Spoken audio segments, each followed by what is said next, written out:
What's up everybody, this is Matty Mo, and today we'll be revisiting the Nexus 5 and whether or not it's still worth the purchase.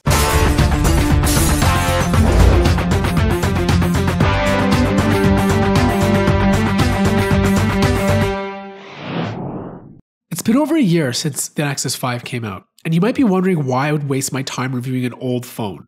If you don't know already, Google has priced the Nexus 6 at $650 US or $750 Canadian, which means that they are no longer subsidizing the cost of the Nexus line. The Nexus 5 costs $350 Canadian for the 16GB version and $400 Canadian for the 32GB version, making it one of the best bang for your buck smartphones on the market. The specs are still the same, and I won't waste too much time going through them, except for the fact that it's using a Snapdragon 800 processor, has 2 gigs of RAM, and the screen size is just under 5 inches, which was considered flagship specs back in 2013.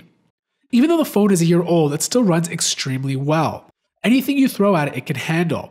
The phone is lag-free for the most part and feels new again with Google's latest update, Android 5.0 Lollipop. It also feels really good in the hand, especially with the majority of the smartphones pushing above 5.3 inches. The days of smaller devices are numbered, making the Nexus 5 perfect for those who prefer using a phone with one hand. The battery life is not too bad. It will get you through the day. It has wireless charging for those that prefer it, and it's still going to get updates immediately from Google when a new version of Android is available. If you're a camera person, then this phone is obviously not your first choice. But if you only upload to Facebook and Instagram and don't care about developing your photos professionally, the Nexus 5 will still serve you well. If you are in contract and renewing your phone, there are tons of $0 options to choose from that are better than the Nexus 5.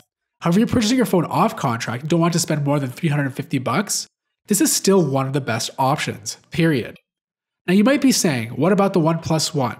Sure, it has better specs and is a better buy. With a convoluted invite system, trying to get the phone is extremely frustrating, to say the least. They did have a Black Friday and Christmas event, allowing anyone without an invite to purchase the phone, but they sold out pretty quickly. With that being said, here are my top 3 options for purchasing a smartphone under $400. Of course, if you get your hands on it, the OnePlus One is still the number 1 option. Number 2 comes the Nexus 5. And finally, if you want something under $300 and don't mind a mid-range phone, there's always the Moto G, which is also a really good phone. Even though the specs are not as powerful as the OnePlus One or the Nexus 5, Motorola devices just run really well. Motorola doesn't put heavy themes or customizations on their phone, so you're going to get a really good experience. It's going to be fast, it's going to be fluid, and it's almost stock-like. Remember though, that the Nexus 5 is only going to be sold until the first quarter of 2015.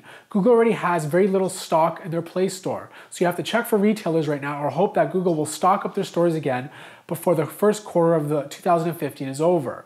As always, thank you so much for watching this video. If you enjoyed this video, please feel free to give it a thumbs up. You're also more than welcome to go ahead and share or embed this.